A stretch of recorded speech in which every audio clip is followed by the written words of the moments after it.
Welcome to Car Swag. All right, let's talk about the one. The car that didn't just move the goalposts, it picked them up, threw them in a rocket, and launched them to Mars. Before this thing showed up, people thought they knew what fast meant. Then, McLaren dropped the F1, and suddenly everyone else was just doing cardio. This wasn't just a car, it was a mic drop, a flex so hard the entire automotive world had to sit down and rethink its life choices. Picture this, the early 90s. Everyone's still rocking dial-up internet and thinking a 911 turbo is peak performance. Then, out of nowhere, Gordon Murray, a dude who probably dreams in horsepower, decided a road car needed to be a full-blown race car for grown-ups. Not just like one, but actually one. His vision was so clear, it probably had 20/20 vision. He didn't just want to build a car, he wanted to build an asterisk experience. An experience that would make your hair stand on end even if you were bald. And what an experience it was. First off, the looks. This thing doesn't scream, "Look at me," like some of its Italian cousins. Oh no. The F1 is more like a quiet assassin. It's got that dad car versus bad car vibe, but cranked up to 1,000. It parks like a gentleman, but it leaves like a headline. It's sleek, it's purposeful, it's got lines so clean they could win an award for hygiene. No crazy wings, no wild scoops, just pure, unadulterated aerodynamic perfection. It's the kind of car that makes you wonder if it was designed by an alien race who just gets speed. But the real party piece? You slide into that central driving position. Yeah, you heard that right, central. Because who needs a passenger trying to backseat drive when you're about to rewrite the laws of physics? This isn't a family sedan. It's a personal jet with 2 VIP seats for your best wingman. You want to bring your buddies along for the ride of their lives? The F1 says, hop in, boys. We're going for a spirited drive to the moon. It's like having your own private cockpit ready for takeoff. The F1 says the best view is always from the middle. And then you turn the key. Oh, baby, that engine. BMW built it, but it sounds like it was forged in the fires of Mount Doom and tuned by a choir of angels. We're talking a naturally aspirated V12 that sings a song so pure, so visceral, it makes every other car sound like a broken vacuum cleaner.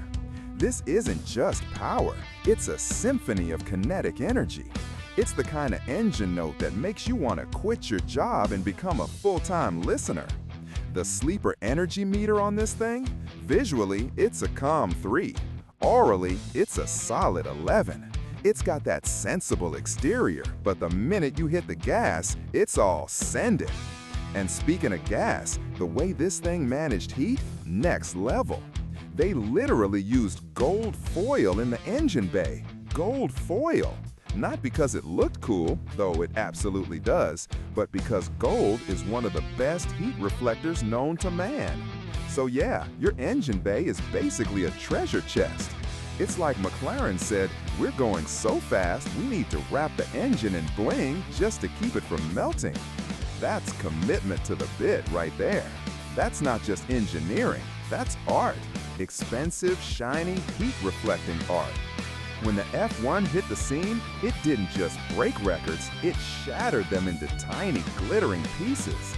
It became the fastest production car in the world, and it held that crown for a long, long time. We're talking speeds that would make fighter pilots blush. It wasn't just about the number, it was about the asterisk feeling of reaching those numbers. The raw, unfiltered acceleration that pinned you to your seat like you just jumped off a cliff.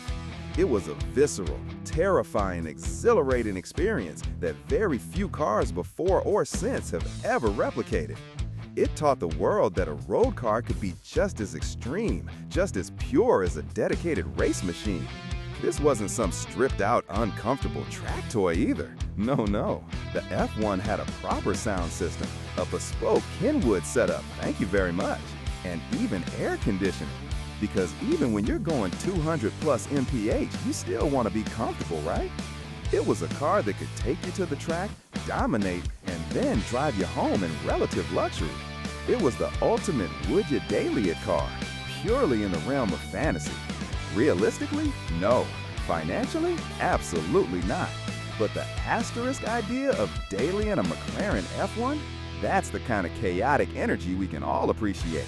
It's like saying, yeah, I could take the bus, but I think I'll just pilot my personal spaceship instead. The F1 didn't just set a benchmark, it was the benchmark. It defined what a hypercar could be. Every single manufacturer who came after it, building their own take on ultimate speed and performance, had to measure themselves against the ghost of the F1. It's the OG, the granddaddy, the undisputed heavyweight champ of its era. It's the car that makes you realize that sometimes you just gotta throw out the rule book and build something ridiculously, unapologetically epic. It's a legend not just for its speed, but for its purity. No turbos, no hybrid assistance, just a screaming V12, a manual gearbox, and a driver in the middle, connected directly to the road. It's raw, it's analog, it's everything we love about driving distilled into its purest form. It's a car built by enthusiasts for enthusiasts who just happen to also be engineering geniuses.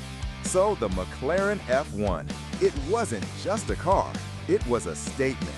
A bold, audacious declaration that the impossible was just a starting point. It's the car that makes you believe in magic, horsepower, and the sheer audacity of human ambition. It's the reason we still talk about drivers' cars with reverence. It's the one that made every other supercar feel like it was still in training. Hit subscribe at cr._swag. More legends to roast and toast, one clean photo at a time.